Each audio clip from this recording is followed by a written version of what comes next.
This is my audience.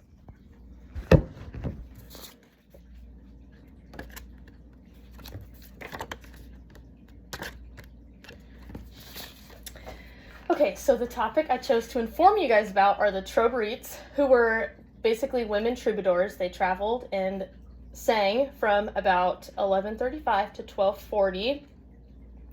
They used the Occitan language, which directly connects them to the troubadours. It was a language that was spoken in southern France, which is where they were at the time. In southern France, these women had a lot more privilege than other women of other areas. They were allowed to have an intellectual environment and learn a lot about words and other intellectual things more than other women did because of the poems that they got to write. There's very little documentation about these women. There are a few short vidas, which are short biographies, but they were often thought to be fictitious, so we don't know whether they're actually real or not. They wrote and sang about love and real relationships, whereas the troubadours sang about fake relationships and stuff that they wanted to happen but was probably never going to happen. They learned verses, rhymes, and melodies from the troubadours, and a lot of these verses and rhymes and stuff that they wrote about didn't have any signatures, so we don't know who they even really belong to. Throughout history, women are often oppressed in music. They are very important to musical growth, and the Trobrites were some of the first women to add their hand into the growth of music. So, Attention is a collaborative poem. It varies often, and a lot of times the stanzas contradict each other. Catherine Guinier talks about this in Women Troubadours in Southern France. She questions whether they're satire or not, as many other scholars do, and the stanzas, like I said before, they alternate. So the man usually speaks the first stanza, and then the woman has the second stanza in response to what he has to say.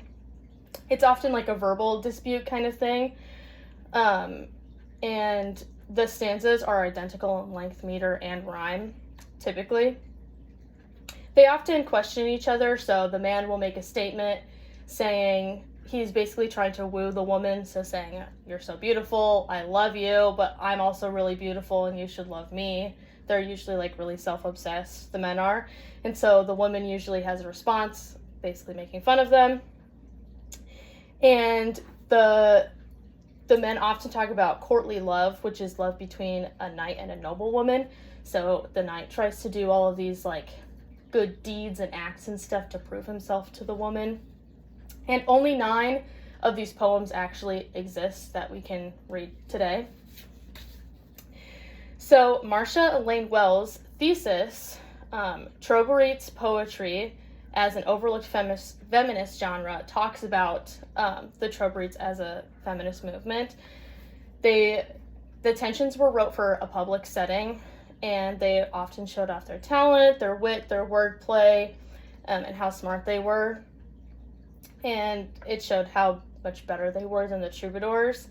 The men who were the head of the households were gone to the Crusades at this time, so that left the women in charge, also reflecting the feminist idea. And another point about that is that they were the only secular women at this time, so they were the only non-religious women writing at this time, which set them apart from everyone else. And then, as I said before, the Trobrites, their tensions were often in response to the men trying to woo them, and they often named their lovers in their poems, as opposed to the troubadours, who kept their lovers and mistresses a secret. The women called them out because this was them speaking against the men and claiming rights to their own bodies, which also again reflects the feminist movement. And then for my visual aid, I have the original only melody that's left, and then the words that go with that. So this is the only surviving melody that ever exists. Everything else is just poems. And then this on the side is just the language that it's written in, and then the English translations to it. And the woman in it is basically talking about, like, she talks about, like, how high up in society she is and how much better than this man that she is. And she's like, you should, like, be coming to me, kind of thing, like, begging for me. She talks about, like her worth and her nobility. She's beautiful and everything like this, and like all that stuff. So this like directly reflects on all the other stuff that I talked about before. So in conclusion, the Troberites were very intelligent women. They were given this opportunity to show some sort of a feminist movement due to the Crusades, because the head of the households were gone and they were the only secular women writing at this time. Their tensions let them claim like self-autonomy, and they were often between a man and a woman.